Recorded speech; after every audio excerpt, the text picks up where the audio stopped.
Right, so get this. Today we're doing a deep dive on this orb theory thing, and it's kind of wild. It's basically saying that like everything in the universe is built from these little tiny circles called orbs. Oh, yeah, I've heard about that. It's like, imagine those those physics experiments where you shine light through like a surface with tiny holes in it and it makes all those crazy patterns. Right, right. It's like that, but instead of light, we're talking about like the entire universe being built from these tiny circles. Yeah, it's a pretty ambitious theory for sure. It's actually trying to unify quantum mechanics and general relativity, which is Whoa. like a really big deal in physics. Okay, so unifying quantum mechanics and general relativity. Yeah, like those are two of the biggest like giants in physics, and they haven't really been able to fit together neatly yet. Yeah, like they're kind of like oil and water, right? Exactly, and this theory is saying that maybe we can finally bring them together by thinking of the universe as being built from these orbs. Okay, but what exactly are these orbs? Like, are they like little tiny marbles or something? Not quite. They're more like quantum singularities. Quantum singularities, okay. That sounds intense. Yeah, it is. That's Basically, each orb is like this point in space-time where a ton of energy is concentrated and it's constantly fluctuating. So they're like little tiny packets of energy that are always Yeah. buzzing around. Exactly, and they're packed with information too. Information, okay, so it's not just energy, it's like energy plus information. Right, and the way these orbs interact with each other determines everything about the universe, from the smallest particles to the largest galaxies. Okay, so how does gravity fit into all of this? Like, if everything's made of these tiny circles, how do we get the force of gravity that keeps us stuck to the planet? That's one of the coolest things about this theory. Gravity isn't actually a fundamental force in this model. So gravity's not real? No, it's real. It's just that it emerges from something else. Okay, so what does it emerge from? The interactions between these orbs, think of space-time as like a lattice or a network made up of these orbs. The spacing and density of the orbs determine the strength of the gravitational field. So the denser the concentration of orbs, the stronger the gravity. Exactly. And what's really interesting is that this idea actually ties into some of the mysteries surrounding dark matter. Dark matter. Ooh, that's like the mysterious stuff that makes up most of the universe, right? Right. And we still don't really know what it is, but there's this theory called MOND, or modified Newtonian dynamics. MOND. Yeah, it's basically a way of explaining why galaxies rotate the way they do without needing to invoke dark matter. Okay, so MOND says we don't need dark matter. Well, it proposes a modification to our understanding of gravity that can explain some of the observations that we attribute to dark matter. Okay, I'm following. So how does this tie into the orb theory? The orb-lattice gravity equation, which is based on this model, actually predicts a distribution of gravity that aligns really well with MOND. Wait, hold on. You're saying that the missing mass that everyone's been searching for could just be the way these tiny orbs are arranged? It's a possibility. It suggests that maybe we don't need this mysterious invisible particle called dark matter after all. Maybe the orbs themselves, through their arrangement and interactions, are creating the effects that we attribute to dark matter. Okay, so maybe dark matter isn't so dark after all. Maybe it's just orby. Maybe. It's still early days, but it's a very intriguing idea. This is blowing my mind. Yeah. Okay, so this orb theory is trying to explain gravity and dark matter. But does it work with everything else we know about the universe? Like quantum mechanics? That's the key question, right? And surprisingly, it does seem to match pretty well with what we know about quantum mechanics. Okay, I'm all ears. Tell me more. So, for example, take the Casimir effect. You familiar with that? Vaguely. It's like somebody got two plates in a vacuum, right? Yeah, basically, if you take two metal plates and put them really close together in a vacuum, they'll experience a force pushing them together. Okay, and that's because? Because even empty space isn't really empty. It's full of these quantum fluctuations, these virtual particles popping in and out of existence. Right. So even emptiness is kind of busy. Yeah, exactly. And those fluctuations create a pressure that pushes the plates together. Okay, I'm with you. So how does this relate to the orbs?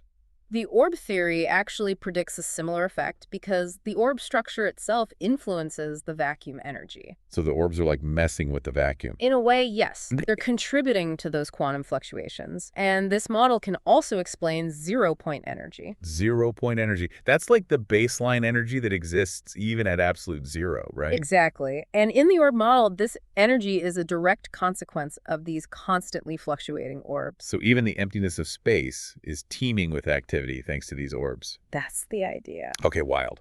But what about other quantum phenomena like superposition and entanglement? Those are always tripping me up. The orb theory has some interesting things to say about those too. Okay, hit me with it. So in quantum mechanics, a particle can exist in multiple states at the same time. That's superposition. Right, like Schrodinger's cat, both dead and alive until you open the box. Exactly. And the orb theory incorporates this beautifully because each orb, just like a quantum particle, can exist in multiple states simultaneously. Okay, so the orbs are like little quantum cats. Kind of. And get this, their interactions could be the very foundation for the seemingly instantaneous connections we see in entanglement experiments. Entanglement, that's like the spooky action at a distance stuff, right? Yeah, where two particles can be light years apart but still somehow connected. Yeah, it's like they're communicating faster than the speed of light, which is supposed to be impossible. Right. But the orb theory suggests that these orbs might be the key to understanding how this is possible. Okay, so you're saying that these orbs could explain why two particles light years apart can act like they're linked. It's a bold idea, but the math seems to back it up. This is incredible. So the tiny circles could be responsible for some of the most mind-boggling phenomena in the universe. It's a pretty amazing thought, isn't it? Yeah, and it sounds like we're just scratching the surface here. There's so much more to explore with this theory. Oh, absolutely. This is just the tip of the iceberg. There's so much more this theory could potentially explain, from the formation of galaxies to even the nature of consciousness. Consciousness. Whoa. Okay, now we're really getting into the deep end. Yeah, but that's for another deep dive. Definitely. Hmm. We'll have to pick this up again soon.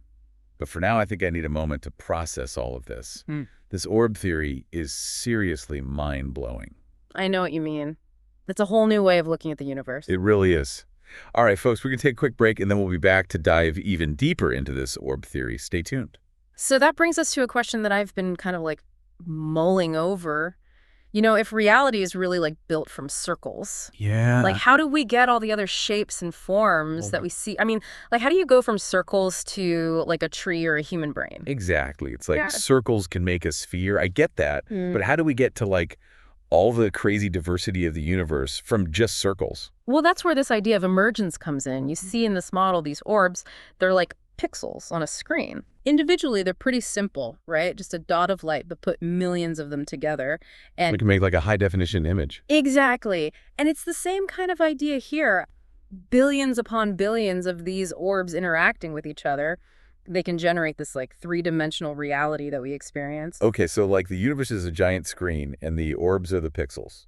It's a good analogy, and this emergence process isn't just random either. It seems to be guided by certain mathematical principles. Well, you're talking about pi and phi. Exactly, pi, the ratio of a circle's circumference to its diameter representing closure and cyclical motion. And phi, the golden ratio. That's the special number that shows up everywhere in nature, from seashells to galaxies. Yeah, phi is everywhere. It's kind of freaky. It is, and the orb theory suggests that these two fundamental constants, pi and phi, they're like woven into the very fabric of reality, guiding the emergence of everything. So pi and phi, they're like in this cosmic dance, creating the universe. It's a beautiful thought, isn't it? It is. But is there any way to actually test this theory? That's a great question, and that's what makes this theory so exciting. It's not just a philosophical concept. It's a testable scientific model. Okay, so how do we test it? Well, there are several experiments that have been proposed. One promising avenue is to look for subtle variations in the Casimir effect. Oh, right, the two plates in a vacuum thing. Exactly. If these orbs exist, they should be influencing that vacuum energy, remember? Right. And that influence would cause measurable changes in the force between those plates. So by like tweaking the Casimir effect experiments. We could potentially detect the signature of these orbs. Oh, amazing. Another possibility is to look at high-energy particle collisions like those happening at the Large Hadron Collider. The LHC, okay. Yeah, if these orbs contain quantum singularities, smashing particles together at those incredibly high energies might reveal unique energy signatures, something that we can explain with our current understanding of particle physics. So the LHC could like smash these orbs open? Not literally smash them open, but it could create collisions energetic enough to produce particles or interactions that would give us clues about the nature of these orbs. I see. So it's like looking for the fingerprints of the orbs in Yeah. the debris of these collisions. That's a great way to put it. And finally, there's the cosmic microwave background radiation, that faint echo of the Big Bang. Oh, yeah, the CMB. The orb theory predicts specific patterns in that radiation interference patterns that were created by the interaction of these orbs in the early universe. Wow, so we could potentially see, like, the echoes of these orbs from billions of years ago. Exactly. It's like looking back in time to the very beginning of the universe. That's mind-blowing. Okay, but let's be real for a second. Sure. There are, like, a lot of theories out there trying to explain the universe. There are a lot. We've got string theory, loop, quantum gravity, and now this orb theory. Right? Which one's the most likely?